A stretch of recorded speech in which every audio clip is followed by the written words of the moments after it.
नमस्कार दोस्तों, आपका संजीव ट्रैवलिंग ब्लॉग में स्वागत है। दोस्तों, अगर आपने हमारा चैनल अभी तक सब्सक्राइब नहीं किया तो हमारे चैनल को सब्सक्राइब कर लें और बेल आइकन घंटी दबा दें, जिससे कि आपको हमारी वीडियो टाइम से मिलते रहे। दोस्तों, आप सभी को पता है कि चार धाम यात्रा या केदारनाथ यात्रा में केवल अब 1.5 महीने का ही समय बचा है, क्योंकि ऑलरेडी दिन घटते ही जा रहे हैं। क्योंकि 26 अक्टूबर को चार धाम यात्रा बिल्कुल बंद हो जाएगी। तो जो यात्री चार धाम यात्रा या केदारनाथ यात्रा करना चाहते हैं वो आराम से यात्रा कर सकते हैं, क्योंकि लगातार चार धाम यात्रा चालू है। और अब तो धीरे धीरे जब से सितंबर स्टार्ट हुआ, धीरे धीरे लाखों में श्रद्धालु पहुंच रहे हैं और लगातार हुजूम की भीड़, लगातार बहुत ज़्यादा भीड़ देखने को मिल रही है। अब यात्री को इसी 10-15 दिनों में बहुत ज़्यादा लगातार, किसे कहते हैं ना, बहुत ज़्यादा परेशानी देखने को मिल रही है। कुछ तो यात्रियों की वजह से परेशानी हो रही है खुद को, और कुछ जो होटल वाले हैं, जो आपके जितने भी हैं प्रशासन वाले हैं, उनकी वजह से यात्रा बहुत ज़्यादा कठिन हो रही है। और आपको क्या क्या परेशानी देखने को मिलेंगे, क्या क्या परेशानी हो रही हैं, हम आज इस वीडियो में आपको बताने वाले हैं। दोस्तों जो सबसे बड़ी जो कमी हो रही है वो हो रही है रजिस्ट्रेशन, जो ऑफलाइन रजिस्ट्रेशन है। ऐसा होता जो यात्री चारधाम यात्रा केदारनाथ यात्रा के लिए आता, वो ऑफलाइन या ऑनलाइन रजिस्ट्रेशन पहले करवाता। जिन लोगों ने ऑनलाइन रजिस्ट्रेशन करवा लिया वो तो बहुत बढ़िया है, और जिन लोगों ने अभी तक नहीं करवाया वो सोचते हैं हम हरिद्वार ऋषिकेश में आराम से करवा लेंगे।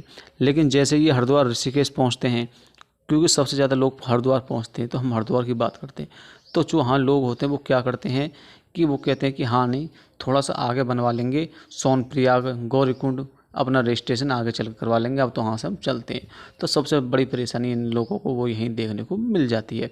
अगर आपने अभी तक रजिस्ट्रेशन नहीं किया, अगर ऑफलाइन रजिस्ट्रेशन करना चाहते हैं, तो आप सबसे पहले हरिद्वार आकर या ऋषिकेश आकर, जहाँ भी आप आ रहे हो, सबसे पहले आकर आप अपना रजिस्ट्रेशन करवाएं, और जब भी आप यात्रा आगे करें। नहीं तो सबसे ज़्यादा परेशानी यही भक्तों को देखने को मिल रही है। फिर नंबर 2 पर जो परेशानी वो है आपकी, जो होटल रूम होते हैं। होता क्या है कि जैसे ही हम हरिद्वार से सोनप्रयाग पहुंचते हैं, जो हमें बस उतार देती है, तो बहुत से यात्री ऐसे होते हैं कि होटल बहुत सस्ते के लेने के चक्कर में बहुत ज़्यादा पूरा होटल में घूमते हैं। सोचते हैं हम होटल हैं ले लें सोनप्रयाग, या सोचते हैं आगे को थोड़ा सा गौरीकुंड पे ले लें, और बहुत ज़्यादा इनको परेशानी देखने को मिलती है। और बहुत से यात्री क्या कर रहे हैं इस टाइम कि अगर 12-1 बजे के आसपास में पहुंच रहे हैं, तो वो अपनी यात्रा तुरंत स्टार्ट कर रहे हैं। तो ना बहुत ज़्यादा रास्ते बीच में बहुत ज़्यादा परेशानी देखने को मिल रही है। परेशानी क्या देखने को मिल रही है, एक तो जो आपको जो होटल मिल रहे हैं वो आपको बहुत सस्ते आराम से होटल इस टाइम मिल जाएंगे। अगर आप पूरे सब में घूमोगे ना, कि थोड़ा महंगा है, थोड़ा सस्ते के चक्कर में आपको बहुत ज़्यादा महंगा पड़ जाता है। तो इसलिए आप जो भी आपको बढ़िया होटल मिल रहा हो पहली बार में, तुरंत वो होटल ले लें। और सबसे जो बड़ी परेशानी यात्रियों के संग जो हो रही है, खुद परेशानी हो रहे हैं, वो ये है कि जो यात्री 12-1 के आसपास में यात्री पहुंच रहे हैं गौरीकुंड, वो तुरंत की तुरंत पैदल यात्रा स्टार्ट कर रहे हैं। दोस्तों, आपसे हाथ जोड़कर निवेदन है, आप तुरंत की तुरंत यात्रा स्टार्ट ना करें। अगर आप तुरंत स्टार्ट करोगे तो आप अगर 12 बजे या 1 बजे के आसपास यात्रा स्टार्ट कर रहे हो, तो आप वो केदारनाथ यात्रा ऊपर मंदिर पर क्या बजे पहुंच जाओगे? 10 बजे, कम से कम 9-10 बजे तक आप आराम से पहुंच पाओगे। इसलिए आपको बहुत ज़्यादा परेशानी देखने में मिल सकती है, क्योंकि आपको हो सकता है कि आपको होटल ना मिले, ऊपर रूम ना मिले, आपको टेंट ना मिले, रुकने की व्यवस्था आपको बिल्कुल ना मिले।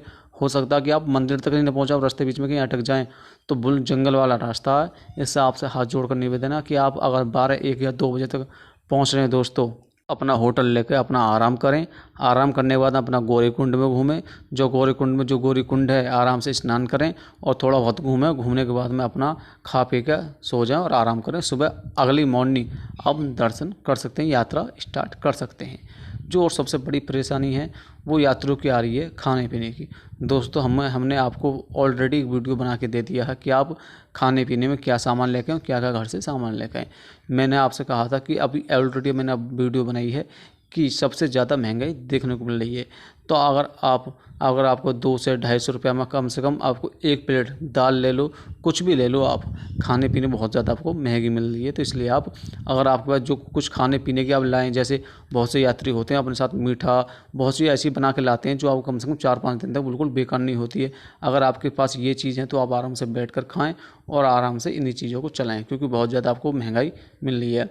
अगर आपके पास चिप्स हो गए, बिस्कुट हो गए, आप अपने घर से लेकर इन चीज़ों को चलें और कोशिश करें जब यात्रा पे आ रहे हैं तो अपने घर से कम 2-3 दिन पहले कुछ ऐसी चीज़ बनाई, मिठाई, लड्डू, बर्फ़ी, कुछ ऐसी चीज़ बनाई जो कचौड़ी होती हैं, जो कम से कम 5-6 दिन तक बिल्कुल बेकार नहीं होती हैं। ऐसी चीज़ बनाकर आप यात्रा करें। इनमें आपको सबसे बड़ा फ़ायदा ये होगा कि आपका पैसा बचेगा, और जब पैसा बचेगा तो आपकी यात्रा और बढ़िया होगी। जो आपका पैसा बचा हुआ कि और कहीं काम आ सकता है। अगली हम बात करते हैं जो हमारी जो सबसे परेशानी देखने को मिलती है वो पानी के लिए। दोस्तों कम से कम 80-90-100 रुपये की बोतल एक पानी की आपको सितंबर महीने में मिल रही है। इसलिए आप अपने घर से 2 लीटर की बोतल लेकर चलें। जो आपकी थम्सअप की बोतल आती हैं वो आराम से आपके सबके घर में मिल जाएंगी। आप इन बोतलों को लेकर चलें और रास्ते बीच में आपको आराम से पानी की व्यवस्था मिल जाएगी। जब आप पैदल यात्रा करोगे तो पैदल यात्रा में बहुत सारे झरने, बहुत सारे पानी की व्यवस्था मिल जाएगी। इसलिए अगर आपके पास बोतल होगी तो पानी की तो आपको कमी कहीं नहीं पड़ेगी। अगर आप पानी की बोतल नहीं तो ढूंढते रह जाओगे, पानी आपको 80-90-100 रुपये में आराम से 1 लीटर की बोतल मिलेगी, और वो भी बहुत ज़्यादा महंगी है दोस्तों। और जिन लोगों ने 1 सितंबर से यात्रा स्टार्ट करी है उन लोगों को जो सबसे ज़्यादा प्रॉब्लम देखने को मिल रही है, और जो 1 सितंबर से पहले जिन लोगों ने अगस्त महीने में यात्रा करी है उनको भी सबसे ज़्यादा प्रॉब्लम क्या देखने को मिली है, रेनकोट। बहुत से यात्री होते हैं कि जब आप अपनी मार्केट से अपने घर से आप बाहर लेने जाते हैं रेनकोट तो बहुत ज़्यादा महंगा मिलता है, क्योंकि बढ़िया क्वालिटी तो आपको बढ़िया महंगा थोड़ा मिलेगा 100-200 रुपया। तो यात्री सोचते हैं कि हम या तो हरिद्वार से बाहर ऋषिकेश या आराम से जो आपको गौरीकुंड सोनप्रयाग में आराम से ले लेंगे तो आपको वहाँ 50 रुपये का 100 रुपये का रेनकोट मिल जाता। लेकिन ये रेनकोट बिल्कुल नहीं चलता, क्योंकि अगर बारिश पड़ेगी तो सबरा रेनकोट बेकार हो जाएगा, चलते चलते फट जाएगा और सबरा पानी आपके कपड़े भीग जाएंगे, गीले हो जाएंगे, और जितना आपका बैग में सामान वो सबरा बेकार हो जाएगा। इसलिए आप लालच बिल्कुल ना करें।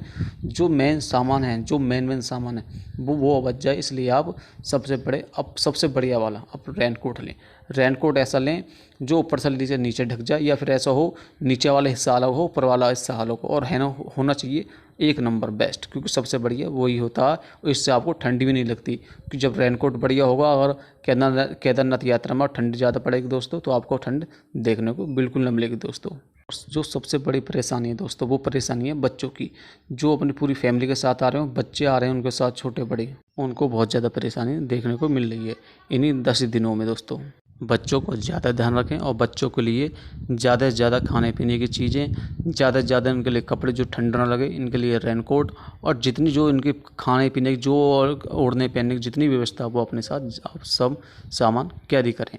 और सबसे बड़ी बात दोस्तों, जब आप आ रहे हो तो अपने घर से ओढ़ने के लिए और नीचे बिछाने के लिए ज़रूर सामान लेकर आएँ। ऐसा होता है जब हम रास्ता बीच में रुकते हैं तो पूरी फैमिली होती है तो बैठने का मन करता है कि अब वहाँ बैठ जाएं, थोड़ी सी आगे को यात्रा आगे बाद में करेंगे, पहले यहाँ बैठ जाएं। जैसे आप ऋषिकेश में आए, हरिद्वार आए तो अब बस चलने में टाइम है या कुछ तो बैठने का मन करता है, आप बैठ जाइए। तो इसलिए आप एक मैट ले लें बड़ी सी, जो पूरी फैमिली आराम से बैठ जाए दोस्तों अपने साथ एक जो हॉट वाटर वाली बोतल होती है वो अपने साथ ले लें, क्योंकि आपको केदारनाथ यात्रा पर बहुत ज़्यादा ठंड देखने को मिलेगी और आपको बहुत ज़्यादा ठंडा पानी मिलेगा। इसलिए आप एक हॉट बोतल रखें। आप किसी होटल पर गर्म पानी करवाएं और इसे अपनी बोतल में रख लें। अगर आप वैसे गर्म पानी बोतल लोगे तो बहुत ज़्यादा महंगी पड़ जाएगी, तो इसलिए आप गर्म पानी की बोतल एक एक्स्ट्रा लेके चलें, जिसमें आपका पानी कम से कम 10-15 घंटे तो आराम से गर्म रहे दोस्तों। और आप ज़्यादा से ज़्यादा गर्म कपड़े अपने साथ रखें, जैसे टॉर्च हो गया, टॉर्च हमेशा अपने साथ रखें। टॉर्च हो गया, माचिस हो गया, इन चीज़ों को छोटी छोटी चीज़ों को अपने साथ जरूर रखें दोस्तों। अब बात करते हैं, जब हम केदारनाथ यात्रा मंदिर पर पहुंच जाते हैं तो बहुत से यात्री होते हैं कि सुबह को यात्रा स्टार्ट करते हैं और शाम को आराम से पहुंचते हैं, बहुत धीरे धीरे पहुंचते हैं। जब हम ऊपर पहुंचते हैं तो कमरा की बात आती है दोस्तों। अगर आप ऊपर रुकना चाहते हो तो आप जितनी ज़्यादा कोशिश करो उतनी जल्दी आप पहले ऊपर मंदिर पहुंचो, या तो मंदिर पहुंच जाओ या मंदिर से 1 किलोमीटर पहले पहुंच जाओ, क्योंकि आप जितनी ज़्यादा जल्दी पहुंचोगे दोस्तों आपको उतनी जल्दी कमरा मिल जाएगा, और वो भी बहुत सस्ता रेटों पे मिल जाएगा। इसलिए आप अगर ऊपर रुकना चाहते हैं तो सबसे पहले अपना कमरा लें। क्योंकि दिक्कत क्या आ रही है यात्रियों को, मेरे पास बार बार कमेंट आ रहे हैं कि हमने यात्रा बहुत सुबह स्टार्ट की थी और हम थोड़ा लेट पहुँचे थे, आराम करते हुए थोड़ा मौज मस्ती करते हुए, तो हमें कमरा नहीं मिला, टेंट नहीं मिले, तो और अगर मिल रहे हैं तो बहुत महंगे मिल रहे हैं दोस्तों। इसलिए आप अगर ऊपर रुकना चाहते हैं तो आप टेंट लेने के लिए सबसे पहले आप कम से कम 4 या 5 बजे अपना मंदिर पर पहुंच जाएं दोस्तों। और केदारनाथ यात्रा की जब वे पैदल यात्रा करते हैं तो अब थोड़ा सा धीरे धीरे चलें दोस्तों, क्योंकि एक तो पानी होगा, रपटन होगी, और दूसरी सबसे बड़ी बात, जितने आपके घोड़ा खच्चर वाले हैं उनसे थोड़ा बचकर चलें। अगर आपको लगता है भीड़क हो घोड़ा खच्चर वाले की, तो इससे धीरे धीरे आराम से निकलें, क्योंकि ये बहुत ज़्यादा परेशान यात्री को कर रहे हैं दोस्तों। अगर आपको हमारी वीडियो ये अच्छी लगी हो तो हमें लाइक करें, शेयर करें। हर हर महादेव दोस्तों।